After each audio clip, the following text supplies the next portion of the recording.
Hello అండి, అందరికీ నమస్కారం. ఉత్తరాయణం శిశిర ఋతువు, మాఘమాసం కృష్ణపక్షం. ఈరోజు ప్రస్తుతం దశమి, మూలా నక్షత్రం విశేషమైనటువంటి రోజు. ఆదివారం మూలా నక్షత్రం కలిసి వస్తే విశేషమైనటువంటి సిద్ధి యోగం ఉంటుంది.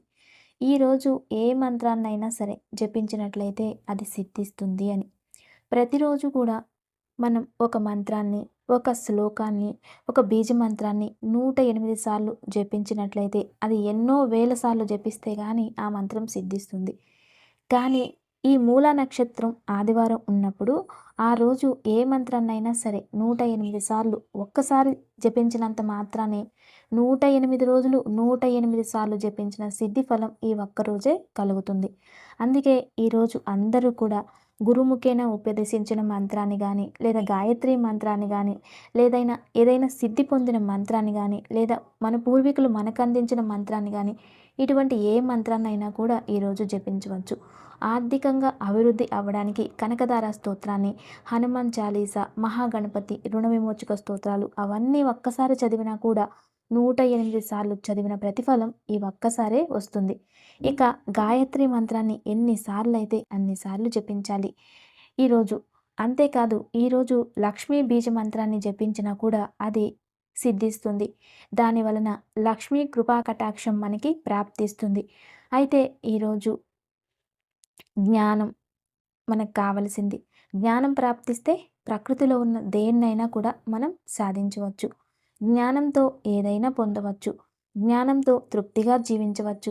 జ్ఞానం ఉంటే అంధకారం నుండి బయటికి రావచ్చు. ఇలా జ్ఞానం ఉంటే ఏ ఒక్క పరిస్థితుల్లోనైనా ఎటువంటి సమస్యలు వచ్చినా దాని నుండి విముక్తి చెందడానికి మార్గాలు వెతకవచ్చు. మహాజ్ఞాని శ్రీకృష్ణుల వారు అటువంటి జ్ఞానంతోనే ఆ భగవంతుడు సర్వాన్ని జయించగలిగారు. మనకి విద్యతో తెలివితో పాటు జ్ఞానం తోడైతే మన జీవితం ఎప్పటికీ అంధకారంలోకి వెళ్ళదు. అందుకే విద్యతో అహంకారం తోడైతే అది ప్రపంచానికే ప్రమాదం. విద్యకి జ్ఞానం తోడైతే ప్రపంచానికే అందమని పెద్దవారు తెలియజేశారు. ఈరోజు మనం అందరం కూడా జ్ఞానదాయిని అయినటువంటి సరస్వతీమాత నామమంత్రాన్ని జపించి జ్ఞానాన్ని పొందడానికి, అలాగే జ్ఞానాన్ని సిద్ధించుకోవడానికి ప్రయత్నిద్దాం. ఈరోజు భక్తి భావనలతో చిన్నవారు పెద్దవారు అందరూ కూడా మంత్రబలంలో భాగంగా ఓం వాగ్దేవ్యై నమః అనే నామాన్ని, లేదా ఓం సం సరస్వతీయై నమః అనే నామాన్ని జపించవచ్చు.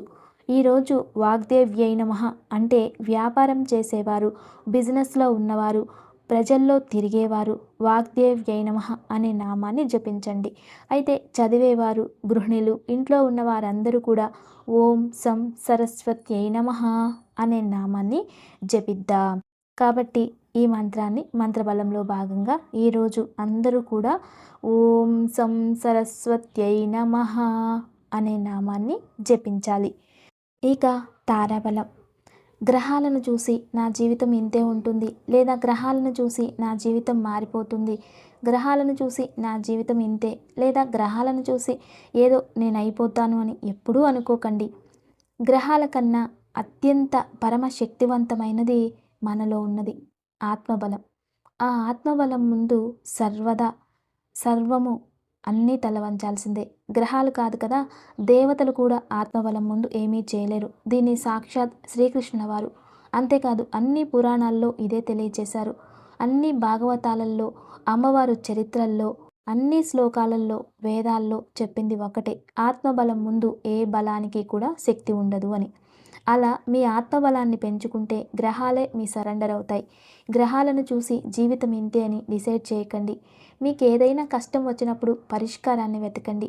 మీకు ఏదైనా ముహూర్తాలు కావాలి అంటే ఆ ముహూర్తాలని మంచి నక్షత్రంలో నిర్ణయించుకోండి. అంతేగాని గ్రహాలు చేసినంతే మన జీవితం అని మీరు నిర్ణయిస్తే మీ అంత మూర్ఖులు ఇంకెవరూ ఉండరు, గుర్తుంచుకోవాలి. దాని నుండే ఆత్మబలాన్ని పెంచుకుంటే గ్రహాలు ఏం చేస్తాయి? ఏమీ చేయలేవు. మీ ఆత్మబలం ముందు ఏ గ్రహాలు మీపై ప్రభావాన్ని చూపించలేవు. భక్తి మార్గాన్ని ఎన్నుకోండి, భగవంతుణ్ణి నమ్మండి, మీ ఆత్మబలాన్ని పెంచుకోండి, శ్రమించండి, కష్టపడండి.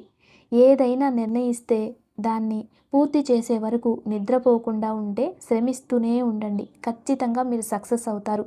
ఇతరులు ఎవరో మనకి దాని గురించి అవగాహన లేకుండా ఏదో డీమోటివేషన్ చేయడమో లేదా ఇంకొకరు ఏదో అనుకుంటారనో ఇటువంటి విషయాల్ని పక్కన పెట్టండి. మీరేమనుకుంటున్నారో అది అవ్వాలని ముందుగా మీరు మానసికంగా ప్రిపేర్ అయి ఉండాలి. నేను చేయగలను అని ఆ ధైర్యంతో మీరు చేసినట్లయితే, ఆత్మబలంతో మీరు సంకల్పిస్తే అది శతసిద్ధమవుతుంది. అంటే ఖచ్చితంగా జరిగే తీరుతుంది. జీవితంలో గెలవడానికి ప్రయత్నించండి. దివ్య పూజ. రేపు అందరూ కూడా భక్తి భావనలతో విశేషంగా శివారాధన చేయాలి. రేపు దగ్ధయోగం ఉంటుంది. ఎటువంటి శుభకార్యాలు కానీ లేదా ఎటువంటి ముహూర్తాలు కానీ రేపు నిర్ణయించబడవు. అకస్మాత్తుగా మీరు ఏం చేసినా దాని వలన భవిష్యత్తులో మనకు ఏదైనా సమస్యలు వస్తాయి. దాని నుండే రేపు ముహూర్తాలు ఎటువంటివి ఉండవు. రేపు విశేషంగా లక్ష్మీదేవిని పూజించాలి. లక్ష్మీదేవికి పాలతో, తేనెతో, పంచామృతాలతో అభిషేకం చేయాలి. లేదా పరిమళభరిత సుగంధమైన ఆయిల్స్తో అభిషేకం చేయాలి. అంటే ఎసెన్షియల్ ఆయిల్స్తో అభిషేకం చేయాలి. వాటితో యథాశక్తి అభిషేకం చేసి ఒక నెయ్యి దీపం వెలిగించి పూజించి కనకదార స్తోత్రం పారాయణ చేసుకోవాలి. రేపు అలా ఆచరించడం వలన అమ్మవారి సంపూర్ణ అనుగ్రహంతో పాటు దారిద్ర్య దహనం అవుతుంది. కాబట్టి తప్పక ఆచరించండి. దివ్యమైన యోగక్షేమం. రేపు ఏకాదశి. అందరూ కూడా విష్ణు ఆరాధన, విష్ణు నామస్మరణ, ఉపవాసం అన్నీ ఉంటాయి. కానీ రేపు లక్ష్మీదేవిని పూజించడం వలన సాక్షాత్ శ్రీ మహావిష్ణువే మన ఇంటికి వస్తారు. అంటే లక్ష్మీదేవి ఎక్కడ ఉంటుందో విష్ణు నివాసం అదవుతుంది అని మనకు తెలుసు. భక్తి శ్రద్ధలతో ఆచరించండి. ఇది రేపు ఆచరించే పూజ. ఇక ఈరోజు సాయంత్రం సరస్వతీదేవి ముందు నెయ్యి దీపాలు వెలిగించి లేదా కొబ్బరి నూనెతో వెలిగించి సరస్వతికి తెల్లని పుష్పాలతో అర్చించి పూజించి క్షీర పాయసం అంటే అన్నము మరియు పాలు కలిపి పాయసంగా మార్చి అమ్మవారికి నైవేద్యం పెట్టి తామర గింజలతో మరుమరాలుగా చేసి ఉంటారు. దాన్నే మక్కన్ అంటూ ఉంటారు. అలా తామర మురుగురాలని మనం అమ్మవారికి నైవేద్యంగా పెట్టాలి. తర్వాత దాన్ని పాలల్లో వేసి పిల్లలకి ఇవ్వవచ్చు. ఇలా చేయడం వలన పిల్లలకి ఎడ్యుకేషన్ అభివృద్ధి చెందుతుంది, ఏకాగ్రత పెరుగుతుంది. ఈరోజు ఎడ్యుకేషన్ కోసం చాలా ఉత్తమోత్తమైనటువంటి పరిష్కారం. దీన్ని చక్కగా ఆచరించండి. నమస్తే. Thanks for watching.